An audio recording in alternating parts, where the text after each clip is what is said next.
নমস্কার বন্ধুরা, সবাই কেমন আছেন? আজ আমরা জানব বৌদ্ধ ধর্ম ও সনাতন ধর্মের এক অদ্ভুত কিছু গভীর মেলবন্ধনের গল্প।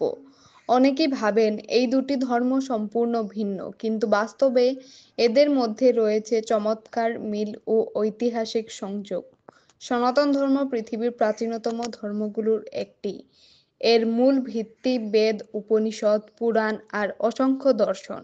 বৌদ্ধ ধর্মের জন্ম এই সনাতনী পরিমণ্ডলের মধ্যেই। গৌতম বুদ্ধ জন্মেছিলেন এক ক্ষত্রিয় পরিবারে, তার শৈশব কেটেছে হিন্দু আচার অনুষ্ঠানের মধ্যেই। তবে জীবনের গভীর সত্য খুঁজতে গিয়ে তিনি শুরু করেন এক নতুন ভাবনার পথ, যে পথ পরে পরিচিত হয় বৌদ্ধ ধর্ম নামে। কর্ম, পুনর্জন্ম, নির্বাণ, এই ধারণাগুলো দুটো ধর্মেই বিদ্যমান। সনাতনে মোক্ষ আর বৌদ্ধ ধর্মে নির্বাণ। উভয়ের লক্ষ্য আত্মার বন্ধন মুক্তি। ধ্যান, যোগ এবং আত্মশুদ্ধির যে চর্চা, তা উপনিষদে যেমন আছে তেমনি বুদ্ধের উপদেশেও বারবার উঠে এসেছে। প্রথম দিকে বৌদ্ধ ধর্মে মূর্তি পূজা ছিল না। ঠিক যেমন বেদের যুগে হিন্দু ধর্ম ছিল ঋষিকেন্দ্রিক ও মূর্তিহীন। কিন্তু সময়ের সাথে সাথে দুই ধর্মেই মূর্তি পূজা ও ভক্তিমূলক চর্চার প্রসার ঘটে। আজও অনেক হিন্দু বুদ্ধকে বিষ্ণুর নবম অবতার রূপে পূজা করেন।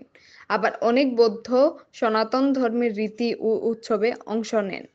ভারতবর্ষের মাটি দেখেছে এই দুই ধর্মের সহাবস্থান। বৌদ্ধ বিহার আর হিন্দু মন্দির অনেক জায়গায় পাশাপাশি অবস্থান করে। এমনকি বহু উৎসব, বহু আচার আজও একে অপরের সাথে মিলেমিশে আছে। বৌদ্ধ ও সনাতন ধর্ম, এই দুই পথ হয়তো আলাদা, কিন্তু লক্ষ্য এক: আত্মার মুক্তি, শান্তি ও মানব কল্যাণ।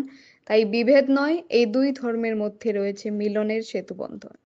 আমার বাংলা উচ্চারণ হয়তো নিখুঁত নয়, যদি কোনো ভুল হয়ে থাকে ক্ষমা করে দেবেন। সবশেষে বিনীত অনুরোধ, দয়া করে হিন্দু ও বৌদ্ধ ধর্মের মধ্যে ভেদাভেদ সৃষ্টি করে সমাজে বিভাজন তৈরি করবেন না। এই দুই ধর্মের মূল বার্তা শান্তি, সহমর্মিতা ও মানব কল্যাণ।